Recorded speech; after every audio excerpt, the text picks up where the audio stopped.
When I looked into my Uncle Rufus's eyes, I saw almost nothing. They seemed emotionless. There was always a slight hint of experience within them. My uncle now cannot walk and suffers from an eating disorder that makes him almost never hungry. Throughout my 20 years of life, I have been exposed to the crazy tales of Uncle Rufus. With my uncle, the sky was the limit. Stories of himself when as high as being a war hero and as low as selling his soul to the devil on those very legendary crossroads. Although during most of my lifetime he has been plagued with physical disabilities, when I was younger, the best stories were the ones he told himself. Through his tales of fortune, sorrow, and adventure, I learned that life is now an experience worth living, even if I turn out to be old and not able to walk or eat. Now, I want to highlight a few of his most influential tales. When I was about 11 years old on Christmas Eve, I made my way towards my uncle for one of his annual stories.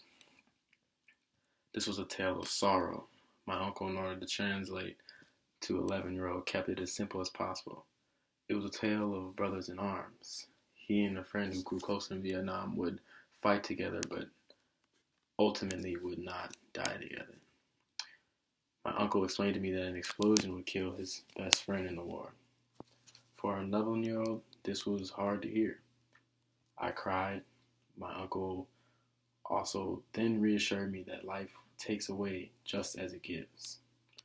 He told me to honor the things that we are given like he honors his friend now. I would later find out that his friend actually perished right before his eyes in a friendly napalm strike, something that I think would be extremely hard to live with. My uncle would go on to teach me about fortune. My great aunt would later claim in my life that my uncle went down to the crossroads and sold his soul to play the piano.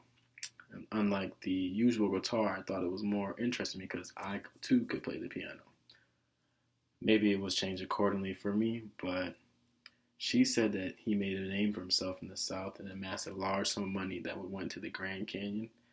He later did go into the Grand Canyon and threw it all away. I was really surprised about this. I didn't really understand why my uncle would do such a thing. I asked myself, why would he wait all that time? Why would he do such a thing? How's he not homeless now? My aunt would tell me that he told her when she asked similar questions that he just said, money can't buy you happiness, which I think is one of the most cliche things ever.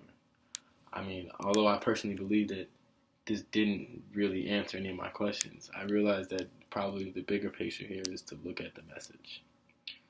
My uncle's stories almost seem sometimes pre-made for me at times, but that didn't stop me from believing.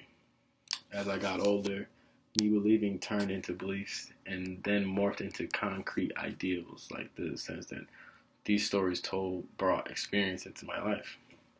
I began to think that life's purpose was to experience everything, even the bad things, even the positive things.